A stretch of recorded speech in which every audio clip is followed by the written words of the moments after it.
Alright, I'm back to another album review. I was supposed to get this review out last week, but I wasn't able to because of delays and time constraints.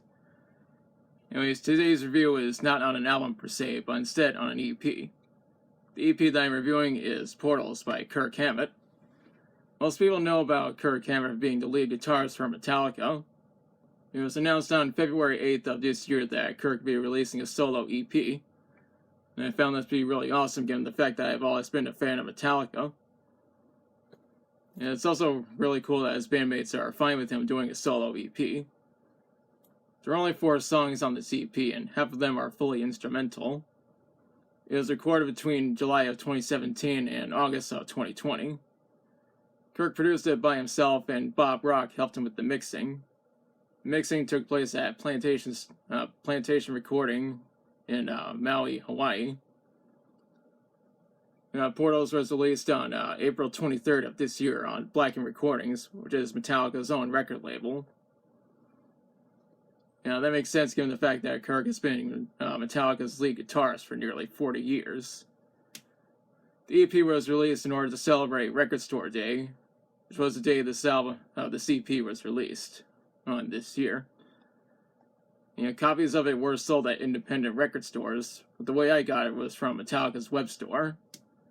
It took about 10 days to get to my house, but the wait was worth it.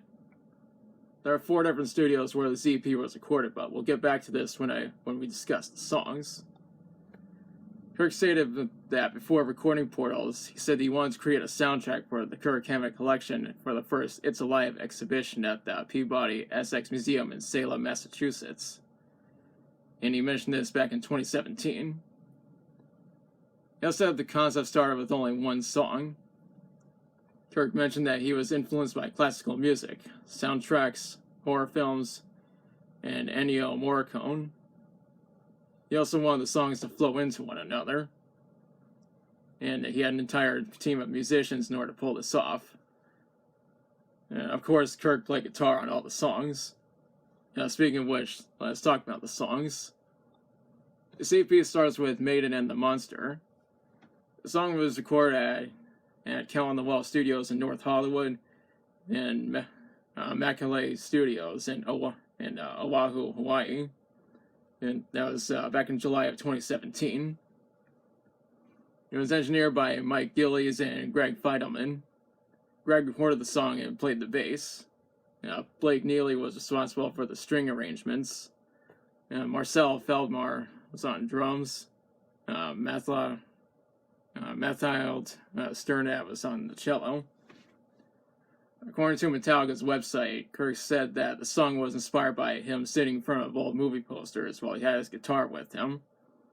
And he started thinking of old horror films of the 20s and 30s.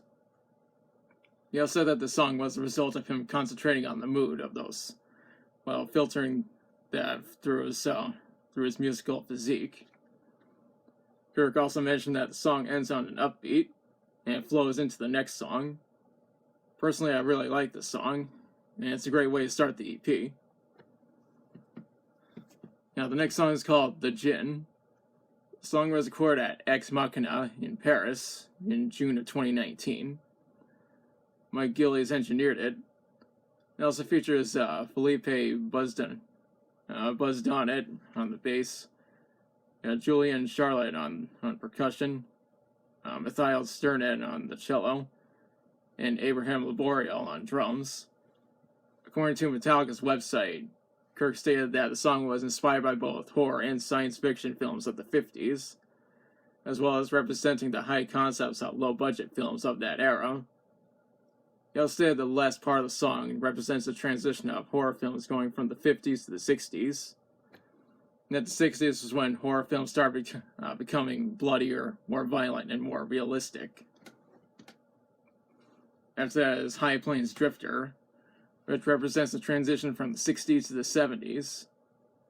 The song was recorded at Henson Studios in Hollywood in August of 2020, and is engineered by Tim Harkins.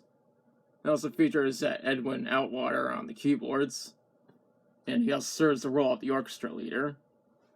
It also has Emmanuel Saison on the harp, Ben Lash on the cello, Andrew Bain on the horn, Nadia Sirorda on the viola, Nathan Cole and Akiko Turamoto on the violins, Eliza Bagg performing vocals, and John Theodore on drums, as well as Brad Cummings on bass. Kirk Hammett said that High Plains Drifter is one of his favorite films, that there's a paranormal element to it. The song and the next one stand out by being the only ones on the EP to feature vocals, despite the fact that Kirk considers the EP to be fully instrumental. He also appreciated Eliza Bagg's vocals. The music video was made for the song and it's fully animated. I'll include a link to it in the description. It's also the shortest song on the EP at only 4 minutes and 52 seconds long. The song holds the distinction. The song holds the distinction of being the only one on the EP to have been released as a single. And the single was released on April 15th of this year. That was 8 days before the EP was released. The EP ends with The Incantation. The song was recorded at Henson Studios in Hollywood in August of 2020. Just like the previous song, is engineered by Tim Harkins. And it features all the same musicians from the previous song. Kirk said the song was influenced by modern horror films starting with the late 80s going forward. I really like Kirk's guitar riffs throughout the song because they sound like something that you would normally hear from a typical Metallica song. It's also the longest song on the EP at 8 minutes and 8 seconds long, and I think it ends the EP quite well. I read in an interview with Loudwire that Kirk Hammett stated that Portals could not have happened until now.